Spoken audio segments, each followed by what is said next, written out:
Ya, untuk kepala sekolah dari SD Negeri 7 Pulau adalah Bapak Saryo, sarjana pendidikan.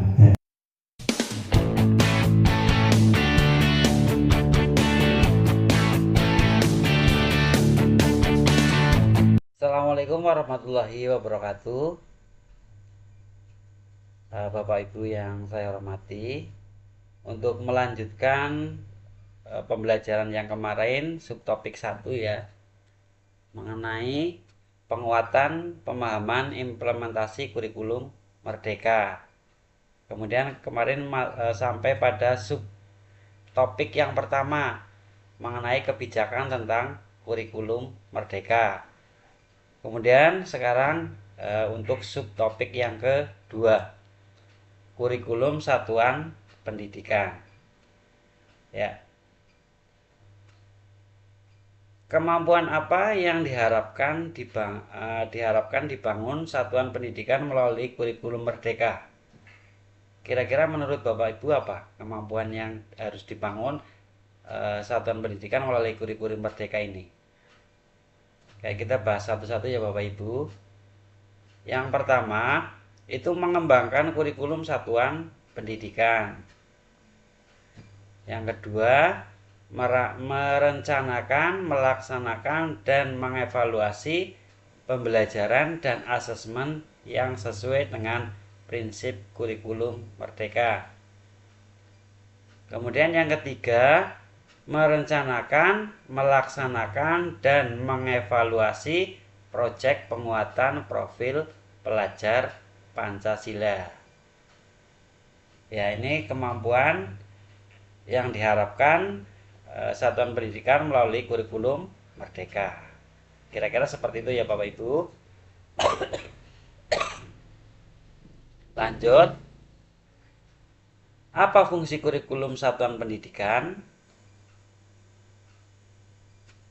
Fungsi kurikulum satuan pendidikan yang pertama, dokumen hidup untuk membantu menyelenggarakan pendidikan yang berkualitas, melakukan analisis, refleksi, proses pembelajaran, dan evaluasi berbasis data yang sistematis dan terstruktur, serta berdasarkan dengan kondisi real dari satuan pendidikan. Kemudian yang kedua, dokumen yang menampilkan ciri khas satuan pendidikan dan kaitan potensi dan karakteristik daerah satuan pendidikan dan peserta didik dapat membantu satuan pendidikan mencapai visi, misi, dan tujuan. Kemudian yang ketiga, dokumen yang melibatkan pemangku kepentingan sehingga memunculkan rasa kepemilikan dan kegotong royongan dalam menyukseskan pelaksanaan kurikulumnya menuju pendidikan yang berkualitas. Paham ya Bapak Ibu? Oke, lanjut. Prinsip penyusunan kurikulum satuan pendidikan. Ya, berpusat pada peserta didik. Pembelajaran harus memenuhi keragaman potensi, kebutuhan, perkembangan, dan tahapan belajar, serta kepentingan peserta didik. Profil pelajar Pancasila selalu menjadi rujukan pada semua tahapan dalam penyusunan kurikulum operasional sekolah. Ini penjelasannya seperti ini ya Bapak Ibu.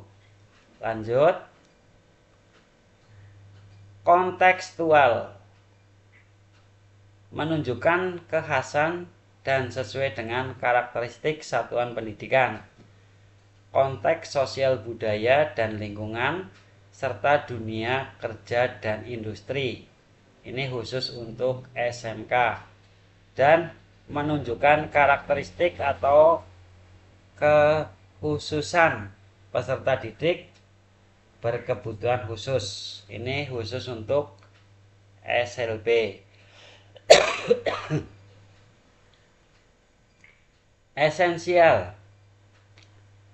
Semua unsur informasi penting atau utama yang dibutuhkan oleh para pemangku kepentingan tentang kurikulum yang digunakan di satuan pendidikan dapat diperoleh di dokumen tersebut.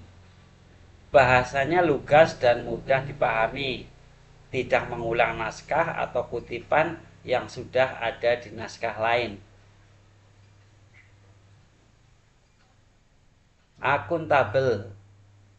Dapat dipertanggungjawabkan karena berbasis data dan aktual.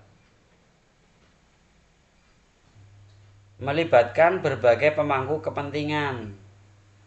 Pengembangan kurikulum satuan pendidikan melibatkan komite satuan pendidikan dan berbagai pemangku kepentingan antara lain orang tua, organisasi, berbagi sentra serta industri dan dunia kerja untuk SMK di bawah koordinasi dan supervisi Dinas Pendidikan atau kantor kementerian yang menyelenggarakan urusan pemerintahan di bidang agama sesuai dengan kewenangannya. Ya, jadi ini penjelasannya ya Bapak Ibu untuk prinsip penyusunan kurikulum satuan pendidikan. Ini prinsip yang pertama itu berpusat pada peserta didik. Kemudian yang kedua, kontekstual. Yang ketiga, esensial. Yang keempat, akuntabel. Dan yang kelima, melibatkan berbagai pemangku kepentingan. Ya, bisa dipahami ya Bapak Ibu. Kayak kita lanjut. Contoh implementasi prinsip melibatkan berbagai pemangku kepentingan. Melibatkan orang tua atau wali murid dalam kegiatan penguatan proyek profil pelajar Pancasila atau P5. Sangat penting untuk mendukung perkembangan karakter dan kompetensi siswa secara holistik. Berikut adalah beberapa cara yang dapat dilakukan untuk melibatkan orang tua atau wali dalam kegiatan P5.